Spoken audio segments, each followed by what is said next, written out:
Symptoms by different author. तो सबसे पहले बात करते हैं डॉक्टर केंट ने क्या बोला था कि every symptom is indicative of deviation from the normal state of health. हर वो सिम्टम इंडिकेट करता है कि जो स्टेट ऑफ हेल्थ है उससे जो नॉर्मल स्टेट ऑफ हेल्थ है उससे डेविएशन हो चुका है। एंड डॉक्टर स्टुअर्ट क्लॉज क्या बोलते हैं, इन्होंने बोला कि in general a symptom is any evidence of disease. जो सिम्टम है वो एविडेंस है डिजीज़ का, या फिर जो स्टेट ऑफ हेल्थ जो है वो चेंज हुआ है। ये डॉक्टर केंट का भी वही था कि नॉर्मल स्टेट ऑफ हेल्थ से जो डेविएशन आएगा वो सिम्टम होगा। स्टुअर्ट क्लॉज ने एक बोल दिया कि जो सिम्टम क्या है, एविडेंस है कि डिजीज़ है, या फिर जो नॉर्मल स्टेट है हेल्थ का वो चेंज हुआ है। डॉक्टर डी वे ने क्या बोला कि इन्होंने बोला कि symptom is the expression of disturbance in a healthy body by a drug. अब इन्होंने बोला कि एक हेल्दी बॉडी में या जो सिम्टम है वो बेसिकली है एक्सप्रेशन है, ठीक है। एक्सप्रेशन वो सिम्टम आएगा कब, जब डिस्टर्बेंस होगा हेल्दी बॉडी में, और ये डिस्टर्बेंस प्रोड्यूस या तो ड्रग्स के थ्रू भी हो सकता है, जैसे हम लोग होम्योपैथी में पढ़ते हैं drug proving healthy human being पे करते हैं, या फिर कोई मॉर्बिड एजेंट हो, कोई मॉर्बिड एजेंट, ठीक है, जिसके वजह से वो सिम्टम्स आएगा। डॉक्टर राइट ने क्या बोला, डॉक्टर राइट ने बोला कि सिम्टम्स टू द जो होम्योपैथ के लिए जो सिम्टम्स है, symptoms to the homeopath are the language of body expressing its disharmony. मतलब जो सिम्टम है एक होम्योपैथ के लिए वो बेसिकली एक लैंग्वेज है, जो साइन एंड सिम्टम्स जो होता है बेसिकली जो पेशेंट बताता है वो क्या बताता है, वो एक्सप्रेस करता है जो डिसहार्मोनी है, जो हारमोनियस, जो सब कुछ अंदर ठीक नहीं है, उसको वो एक्सप्रेस करता है।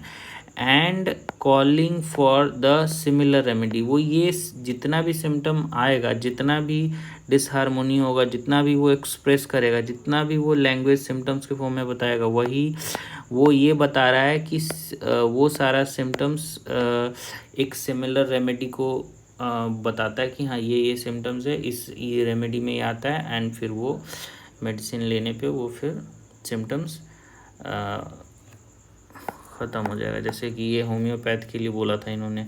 फिर वेबस्टर डिक्शनरी के अकॉर्डिंग क्या है कि any perceptible change in the body and its function, either subjective or objective, which indicates disease of the kind or the phase of the disease. Webster dictionary, perceptible change in the body and its function, जो वो change जो दिखे, जिसको वो इंसान feel कर सके या दूसरा कोई उसको देख सके, इन द बॉडी, और वो कैसा हो, या तो सब्जेक्टिव हो या तो ऑब्जेक्टिव हो, which indicates disease of the, और वो फिर सब्जेक्टिव जो सिम्टम होगा वो क्या बताएगा कि डिजीज़ किस टाइप का है और कौन से फेज़ में वो क्या है, डिजीज़ है। अब लास्टली आते हैं हम डॉक्टर हैनीमैन। डॉक्टर हैनीमैन ने क्या बोला सिम्टम्स को लेके, तो इन्होंने बोला कि जो चेंज है, the change in the health of body and the mind which can perceived externally by means of senses। कह रहे कि जो चेंज है हेल्थ में, हेल्थ ऑफ द बॉडी पे और माइंड दोनों पे, उसको एक्सटर्नली परसीव कर सकते हैं बाय मींस ऑफ सेंसेस।